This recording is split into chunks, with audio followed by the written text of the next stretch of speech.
Praise God. Hallelujah. So ito po yung ating pag-aaralan ngayon. Amen, na ating pinamagatan, created in Christ Jesus for good work. Amen. Hallelujah. So itong ating pag-aaralan ngayon at ang ating text na ating kinuha ay sa Ephesians 2:10. Basahin po natin. Sabi po diyan, for we are His workmanship, created in Christ Jesus for good works. Amen. Which God prepared beforehand, that we should walk in them. So ito po yung mensahe na ipaparating po ng ating Panginoon sa hapong ito, na ating himay-himayin at pagbulay-bulayan. Amen. So bago po tayo mag-proceed, tayo po ay mananalangin. Dakilang Diyos, salamat po na marami sa iyong kabutihan sa bawat isa sa amin. Salamat o Diyos sa hapong ito, Panginoon, na oras na pinagkaloob mo sa amin at yung aming mga kapatid na sa bansang Pilipinas, kahit gabi na po doon ay nandun pa rin sila ngayon para makibahagi o fellowship sa inyo, Panginoon, sa pamamagitan ng Banal na Espiritu. Kaya Lord, pagpalain mo ang salita mo, bigyan mo ito ng saysay, bigyan mo ito ng kapangyarihan, mahalaga, Panginoon, na maitanim sa aming puso, sa aming isipan, O God. Kaya hayaan mo, Panginoon, na ikaw lang yung mapapurihan, ikaw yung madakila, ikaw yung may taas sa buhay ng bawat isa. Lord, salamat po na marami. Sa iyo ko pinagkakatiwala ito sa pangalan ni Jesus. Amen. Kung papansin po natin dyan, sa binasa po natin, sabi, for we, amen. Sino ang tinutukoy po dito? Tayo po yon. Amen. For we are, sabi niya, for we are, tayo tinutukoy yung workmanship. Amen. Ng Panginoon. Amen. So we are created in Christ Jesus. Para ano daw? For good works. Amen. Prepared beforehand. Amen. Kaya bago pa ang lahat po, prepared na po tayo ng Panginoon. Amen. Sa mga bagay na ating kanyang pagagawa po sa bawat isa sa atin. Hallelujah. Praise the Lord. Kaya kung titingnan po natin yung root word na created, amen, yung ini-emphasis po dyan, we are created in Christ Jesus. Amen. It means we are the image of God. Amen. Hallelujah. Sabi sa Genesis 1:26, amen, kung babasahin po natin, then God said, let us make man in our image, in our likeness, so that they may be ruled over the fish in the sea, in the birds of the sky, over the livestock, and all the wild animals, and over all the creatures that move along the ground.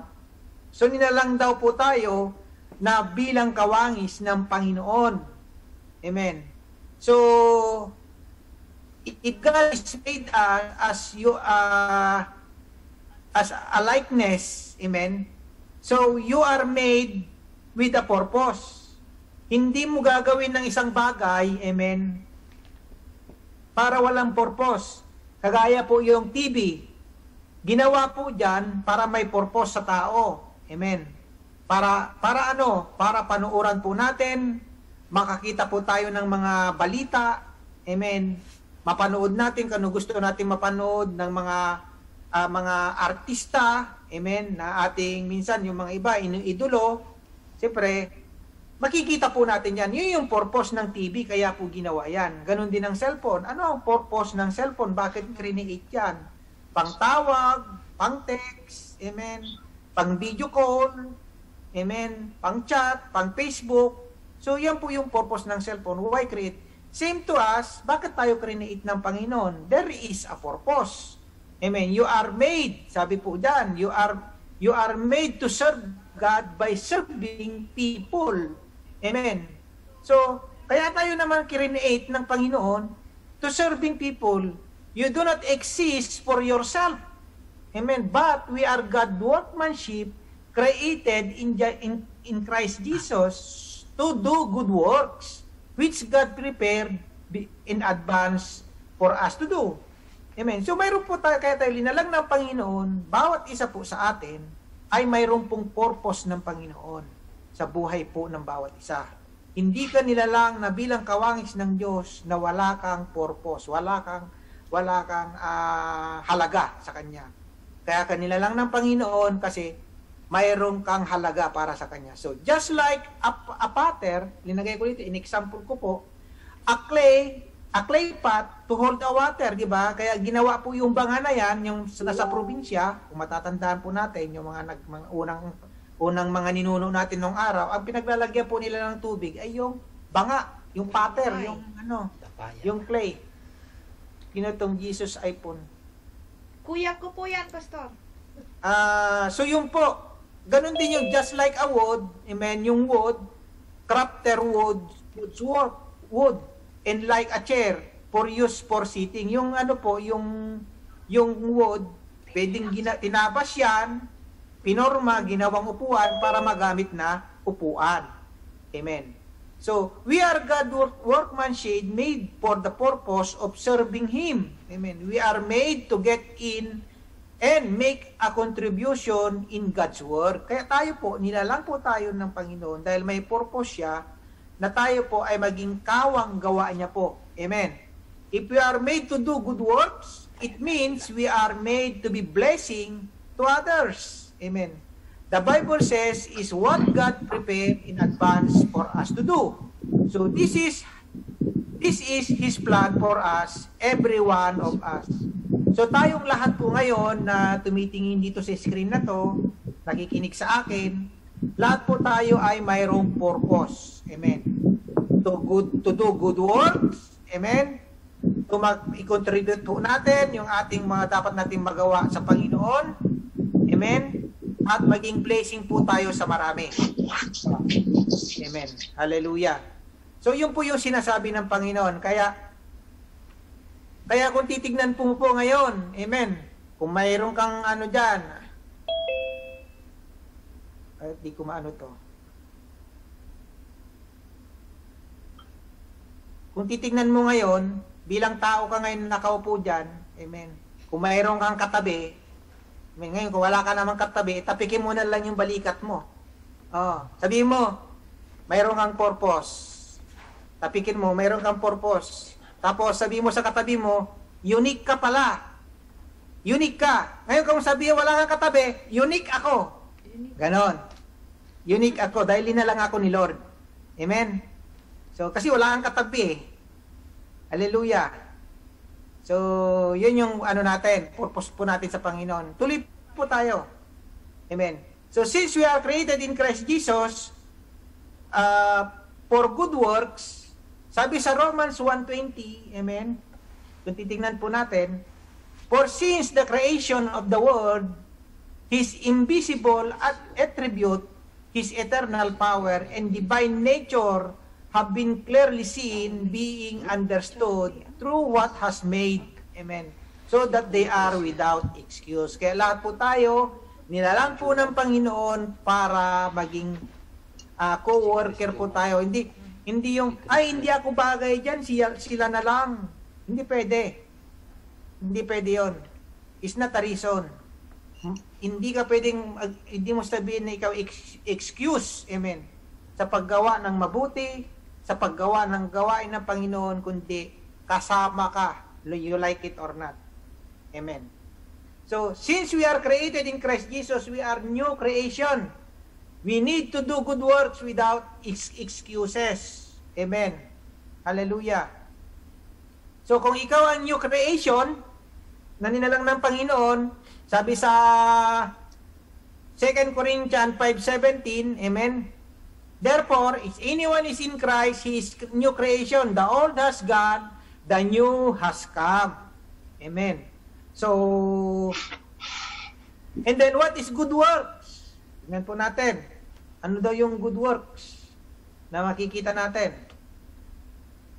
So, sa Matthew 5:16 says, let your light so shine before men, that they may see your good works and glorify your Father which is in heaven. Amen. So, good work, it is all about office work, business work, and homework. Amen? So, Jesus is very clearly said, let the people around you see your good works and glorify your Father which is in heaven. Bakit? Why are Christian mocked now today? Amen? And ridiculed today. It is because the world around us are not able to see good work in us. And we are living according to the standard of this world. We are not living according to standard by the God's will. Amen. Kaya minsan hindi pinapaniwalaan ng mga born again. Amen. Hindi pininiwalaan ng mga Kristiyano kasi minsan ang maraming mga hindi naman natin linalahat. Amen.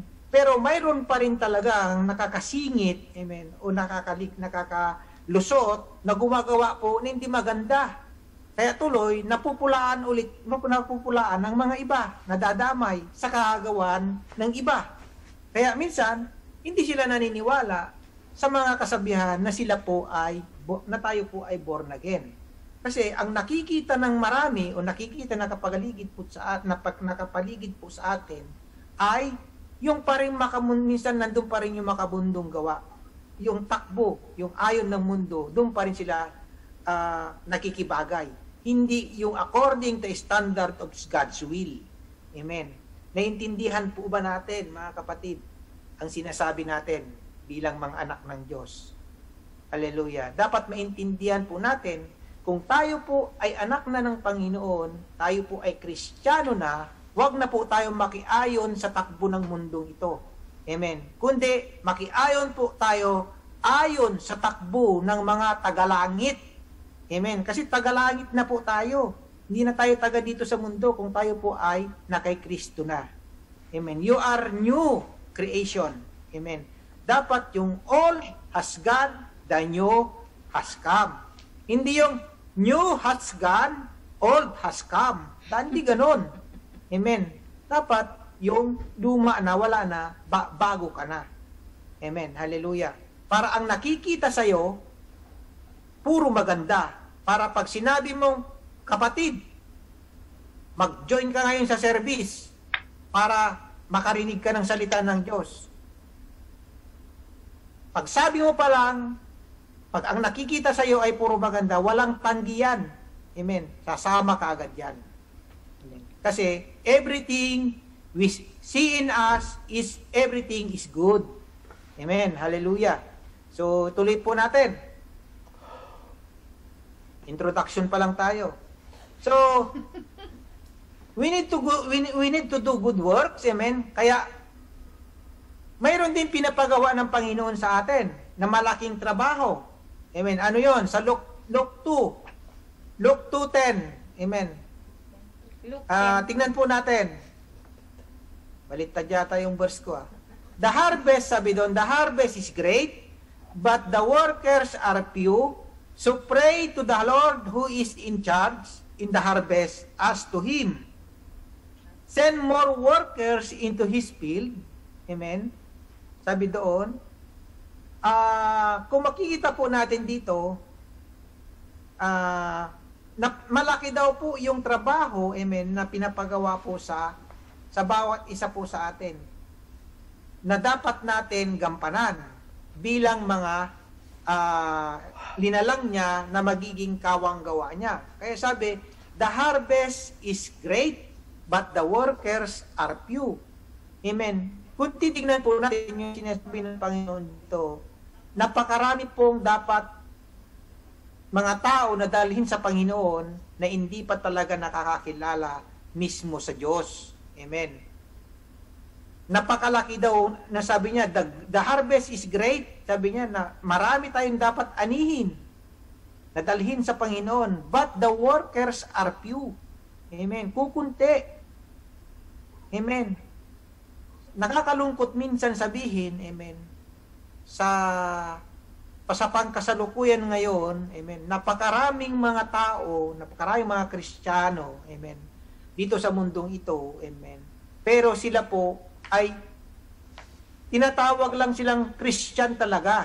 Amen. Christian po talaga sila, hindi po sila workers. Amen. Pero ang kailangan ng Panginoon dito ay worker. Amen. So sinasabi po dito, malaki daw ang gagampanan natin na ani, pero kukunti ang mag-aani. So, marami pong talagang mga Christian all over the world, pero kukunti lang po talaga yung may desire na magdala po ng kaluluwa sa paanan ng Diyos. Amen. Kukunti. Hindi lahat po na yan na nakikita natin na nagpupunta sa simbahan ay may desire po na magdala ng kaluluwa sa Panginoon. So, send more workers, sabi yan, into His field. Amen. So, paano kayo magsesend ng workers? Amen. Kung wala namang marunong para mag-harvest. Amen. Kaya, minsan yung mga trabahador, kung mayroon kang bukirin, kumuha ka ng mga trabahador, hindi na marunong mag-ani, kukunti ang matatrabaho sa buong maghapon kasi di nila alam kung anong gagawin. Parang ganun din po dito. So, tuloy po natin. Sabi po ni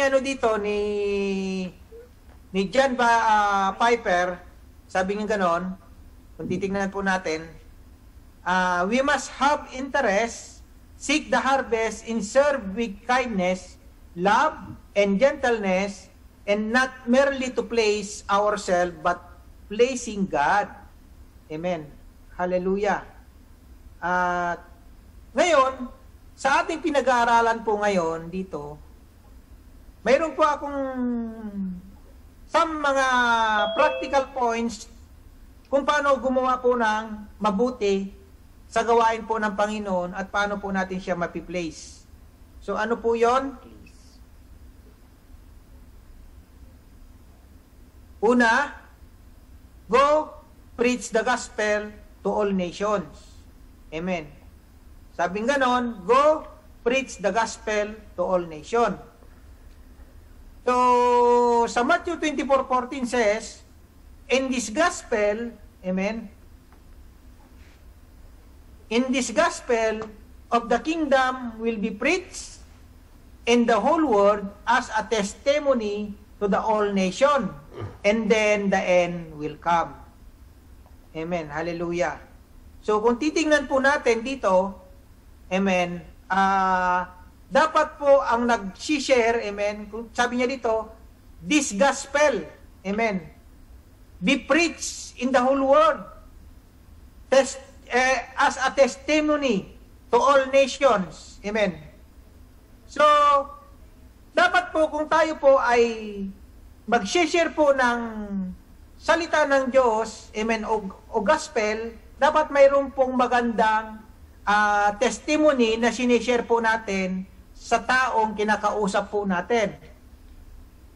What are those are testimonies? Una, sabi diyan, BC, before Christ. Oo. Ano ka noon? Ano ka noon hindi ka pa nakakilala sa Diyos? Amen. So you can testify, amen, and then after that, yung during conversion. Amen. So nakakilala ka na sa Panginoon, alam mo na ng tama at mabuti, medyo naglilingkod ka na sa Panginoon. At pangatlo, after conversion. Amen. Ano na yung naging resulta? Ano na yung yung nagiging kinalampasan na nung ikaw ay nakakilala na, naglilingkod ka na sa Panginoon. Ano ka na ngayon? Amen. So, yun po yung tinetestify mo sa kataong kausap mo para sa ganon ay mangyari po sa sinasabi ng Panginoon. Kasi hanggang ngayon, marami pang tao na hindi pa inaabot ng ebanghelyo ng Panginoon, ng gospel. Amen. Kaya hindi mangyayari yung sinasabi ng Panginoon dito na the end will come. Amen. Because until now, it's not reaching the whole world. Amen. Hindi pa na-share talaga ng gospel sa buong mundo. So, kung titignan po natin, Ayaw pa i-share. Sa Mark 16:15, ang sinasabi po ni Jesus Christ, amen, ano sabi diyan? Jesus said to His followers, "Go everywhere in the whole world and tell the good news to everyone." Amen. Sabi, go everywhere.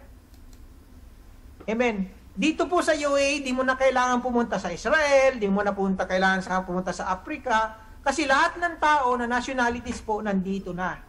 Amen. So, hindi ka na kailangan mag-travel pa kung saan gusto mo pumunta para makapag-share lang ng gospel. Nandito na po lahat. And then pangalawa, go bear fruits. Amen. Go bear fruits. Amen. So, paano tayo magkakaroon ng bear fruits? Amen. Teddy bear. So, kung titingnan po natin, dito, may naka-open na mic. Mute natin. May nagpapatugtog. Pastor Mar. Yan. So, titingnan po natin A, bear fruit. Ano yung unahin natin? Ang ating mga pamilya. Amen. Pangalawa, yung ating mga loved ones. Dapat sila po yung mauuna. Amen. And then our flatmates and people surround us. Amen. Pero kung titingnan po natin, minsan, sometimes is very, very difficult. Amen. Sa totoong buhay, no, nangyayari po to. Sometimes, very, very, very difficult to share the gospel to our family, in our loved ones. Amen. But the people outside our family, it is very easy to share the gospel for them. Anong diferensya? Bakit ang hirap natin ma-share ng ating mga mahal sa buhay? Yung hindi naman lahat, pero may nangyayari ng ganito. Mga relatives natin, amen. Sometimes yung mga flatmates pa natin, ang hirap minsan ma-sharean. Bakit? Ano nangyari? Kasi, kung titingnan po natin, mismo si Jesus Christ, amen, nangaral sa ibang bayan, hindi po mismo sa bayan niya. Kaya tignan po natin dito, minsan, kung ano po yung nakikita po sa atin ng yung mga mahal natin sa buhay. Amen. Doon po sila nakatingin, doon po sila nakabase. Kung ano yung nakikita sa atin, doon po sila nagbe-base. Amen. Kaya minsan, ang hirap silang sharean kung kilala ka nila, kung ano yung karakter mo, ano yung attitude mo. Amen. Kaya minsan, hindi sila naniniwala. Amen. Na ikaw yun. Amen. Kaya mahirap mag-share minsan sa kanila. Pero, kung ang nakikita nila ay magandang bunga, amen, ang nakikita nila sa atin, amen, madali lang po mag-share sa kanila. Amen. I believe na bawat isa po sa atin, na-experience po natin yan. Di ba? Minsan yung kapatid mo, sharean mo, sasabihin sa'yo, ikaw ba yan? O, ganyan ka na ba ngayon? Nagbago ka na? Ganun minsan, no? Ganun ang mga kapatid natin, mga kamag-anak natin eh. Hindi basta-basta naniniwala eh. Pero pag ang nakikita po sa atin ay mabuti, amen, at ang bunga na nakikita sa atin ay maayos, amen, hindi po sila mahirap po dalhin sa Panginoon. Amen. Hallelujah. So, dapat, ang bunga po na nadadala po natin sa Panginoon ay hindi po ito panandalian lang, dapat nagtatagal, nagre-remain. Amen. Hallelujah. Alam yan naman, nag-TMA. Amen. Hallelujah. Nagpag-aralan nila yan. Praise the Lord. So, tuloy po natin. So, bear fruit that will last. And then, so, go and bear fruit that will last. So, in John 15:16 says, amen, you did not choose me, but I choose you and appointed you so that you may go and bear fruit that will last, and so whatever you ask in my name, the Father will give you. Amen. So, sabi ng Panginoon, hindi raw tayo ang pumili sa Kanya, but tayo daw ang pinili Niya. Amen. And you are appointed. Pag sinabi ng appointed, iba yung ipinosisyon kaysa appointed. Amen. So, And then ang sabi dyan, kung susundin daw natin ang kanyang pinapagawa, amen, ano daw ang hingiin natin sa kanya sa pamagitan ng kanyang pangalan, amen, ay ipagkakaloob daw ng kanyang Ama. Amen. Hallelujah. So, nagpasa na natin yan. Naulit. So, our aim is to bear fruits, amen, not to aim riches of this world, but to do good works for Christ and bear fruits and bring offering to Christ. Yung iba kasi, maraming mga tao ngayon sa mundo, walang ginawa kundi magpayaman, di na masama yung magpayaman, amen. Walang ginawa kundi bumili ng mga malalaking property, amen. It is good, pero sabi ng Panginoon, mabili mo naman daw ng buong mundo, mapasayo man ng buong mundo, mapasayo na lahat ng mga kayamanan sa buong mundo, pero yung kayamanan na nasa langit ay hindi ito nasisira. Amen. Kaya, mas mabuti pa na tayo po ay mag-impok na kayamanan sa langit kaysa kayamanan dito sa mundong ito. Amen. Simple lang naman yung kayamanan sa langit. Amen. Gawin lang natin kung ano yung kalooban na pinapagawa ng Panginoon sa atin.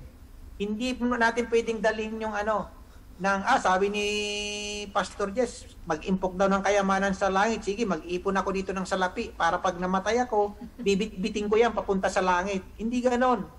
Hindi makakapasok po ng mga doon. Sabi sa salita ng Diyos, flesh and blood cannot inherit in the kingdom of God.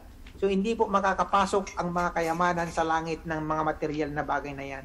Ang mga kayamanan na sinasabi po dito na pangkalangitan ay yung makapagdala ka man lang na mga kaluluwa sa paanan ng Panginoon. Amen. Ang laking kayamanan na matatanggap mo sa langit. Amen. Pag marami, ilang crown yan matatanggap mo. Hallelujah. Ang Panginoon mismo ang magre-reward sa iyo. Hindi ang tao, hindi si pastor, hindi kung kanino, but God itself. Amen. So, in James says, work without action is dead. Amen. Walang kailangan, mayroong pray ka nga ng pray, may faith ka nga, wala ka namang ginagawa, patay pa rin, sabi ni James. Amen. So, na pangatlo, walk by the Spirit. Amen. So, dapat lumalakad po tayo na kasama ang banal na Espiritu. And then, Galatians 16:25 says, so I say, walk by the Spirit, and you will not gratify the desire, the flesh. For flesh desire what is contrary to the Spirit, and the Spirit what is contrary to the flesh, that are in conflict with each other, so that you are not to do whatever you want. But if you are led by the Spirit, you are not under the law. Amen.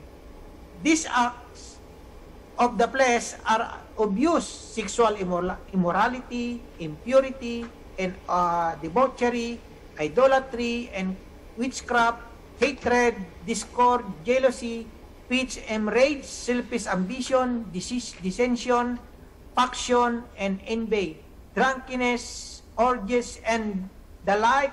I warn you, as I did before, that those who live like this will not inherit the kingdom of God. But the fruit of the Holy Spirit, amen. Dapat ito po yung nakikita po sa atin bilang mga anak ng Diyos. Amen. But the fruit of the Holy Spirit is love, joy, amen. Pag wala kang love, imposibleng mahal mo ang kaaway mo. Hindi mo kayang mahalin yun kasi wala kang love. Pero kung may love ka, kahit kahit nakasimangot yan sa umaga, nakita ka, love mo pa rin kasi may love ka. Masaya ka. Amen. Kasi may love ka, masaya ka. Kasi hindi pwedeng may joy ka, wala kang love. Opposite yun. Amen. And then peace. Amen. Pag mayroon kang love, mayroon kang joy, may kapayapaan ka. Amen. Forbearance, kindness, goodness, faithfulness, gentleness, and self-control. Napaka-importante po ng self-control. Amen. Saan tayo pumunta, dapat may self-control po tayo. Hindi pwedeng wala yan. Kasi pag wala kang self-control, lagi kang mapapaaway. Lagi mo nga aawayin yung boss mo. Pag inuutusan ka, lagi kang nakasigaw. Kailangan may self-control. Against such things, there is no law. Those who belong to Christ is have crucified the flesh with is the passions and desires. Since we live by the Spirit, let us keep in step with the Spirit. Hallelujah. Praise God. Amen. Amen ba tayo dyan? Amen. Praise God. So, walk by the Spirit to do good works. Amen. Ano yon? Sharing the gospel. Amen. Ano pa? Preaching the word and performing the ministry. Amen. Start cell group. And then, evangelism and discipleship. Amen. So, sharing the gospel po ay hindi po yung mahirap. Amen. Pag-share ng gospel. Siyempre, pag nag-share ka na ng gospel, nagpipreach ka na rin. Amen. So, piniperform mo na yung ministry ng Panginoon. And then, starting a cell group. Hindi mahirap po mag-start ng cell group. Kung baga, ako, saka Kuya Reden, pwede kami mag-cell group, magdalawa lang kami. Cell group na ang tawag namin doon. Yun na yung cell group. Nag-sharean kaming dalawa. Hindi ko kailangan ng marami. Kasi pag marami, pag inaya nila ako sa McDonald's, ibutas yung bulsa ko. Oh.